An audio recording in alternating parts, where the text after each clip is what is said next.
کیا آپ جانتے ہیں کہ سعودی عرب کے ایک بینک میں آج بھی خلیفہ سوئم حضرت عثمان بن عفان رضی اللہ تعالیٰ عنہ کے نام سے بینک اکاؤنٹ موجود ہے؟ اور کیا آپ یہ بھی جانتے ہیں کہ سعودی عرب کی میونسپلٹی میں حضرت عثمان بن عفان کے نام سے جائیداد رجسٹرڈ ہے، جس پر باقاعدہ پانی اور بجلی کا بل بھی آتا ہے؟ نبوت کے 13ویں سال جب مسلمانوں نے مدینہ منورہ کی طرف ہجرت کی تو وہاں پینے کے پانی کی شدید قلت تھی۔ ایسے میں مسلمان ایک یہودی کے کنویں سے پانی لیا کرتے تھے۔ اس کنویں کا نام بئر روما تھا، یعنی روما کا کنواں۔ وہ یہودی مسلمانوں کو نہایت مہنگے داموں پانی فروخت کیا کرتا تھا۔ ایسے میں مسلمانوں نے ایک دن جا کر حضور اکرم صلی اللہ علیہ وآلہ وسلم سے اس یہودی کی شکایت کی۔ آپ صلی اللہ علیہ وآلہ وسلم نے تمام مسلمانوں کو مخاطب کر کر کہا کہ کوئی ہے ایسا مسلمان جو اس یہودی سے وہ کنواں لے کر مسلمانوں کے لیے وقف کر دے، ایسے میں اللہ تعالیٰ اسے جنت میں ایک چشمہ عطا کرے گا۔ حضرت عثمان بن عفان نے بھی وہ بات سنی اور جا کر یہودی سے اس کنویں کو بیچنے کی پیشکش کی۔ اس پر یہودی نے انکار کر دیا کیونکہ اس کا کام بہت ہی اچھا چل رہا تھا۔ اس پر حضرت عثمان بن عفان رضی اللہ تعالیٰ عنہ کو ایک ترکیب سوجی۔ انہوں نے یہودی سے کہا کہ تم مجھے آدھا کنواں فروخت کر دو، ایک دن کنویں کا پانی تم فروخت کر لیا کرنا اور اگلے دن کنویں کا پانی میں فروخت کر لیا کروں گا۔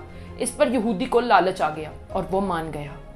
حضرت عثمان نے اپنے دن مسلمانوں کو کنویں سے مفت پانی لینے کی اجازت دے دی۔ مسلمان اب حضرت عثمان کے دن کنویں سے جی بھر کر پانی لیتے تھے اور اگلے دن کے لیے ذخیرہ بھی کر لیتے تھے۔ اس طرح یہودی کا کام بالکل خراب ہو گیا۔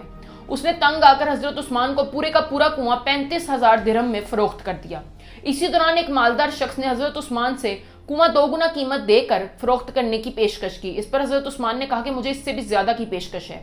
اس پر اس شخص نے 3 گنا کی پیشکش کی۔ اس پر حضرت عثمان نے کہا کہ مجھے اس سے بھی زیادہ کی پیشکش ہے۔ اس پر اس شخص نے 4 گنا کی پیشکش کی۔ اس پر حضرت عثمان نے کہا کہ مجھے اس سے بھی زیادہ کی پیشکش ہے۔ اس پر اس شخص نے پوچھا کون ہے جو آپ کو اس کنویں کی 10 گنا قیمت دینے کے لیے تیار ہے؟ اس پر حضرت عثمان نے کہا میرا رب۔ اس کے بعد وہ کنواں ایک عرصے تک مسلمانوں کو سیراب کرتا رہا۔ حضرت عثمان کے دور خلافت میں اس کنویں کے ارد گرد کھجوروں کا ایک باغ بنتا گیا۔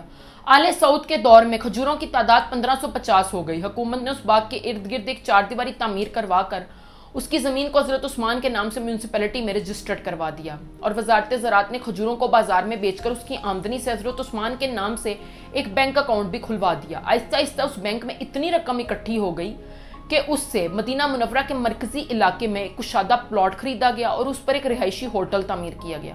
اس ہوٹل سے سالانہ آمدنی تقریباً 50 ملین ریال ہوتی ہے، جس کی آدھی رقم غریبوں اور مسکینوں میں تقسیم کر دی جاتی ہے اور باقی آدھے پیسے حضرت عثمان کے بینک اکاؤنٹ میں ہی جمع کر دیے جاتے ہیں۔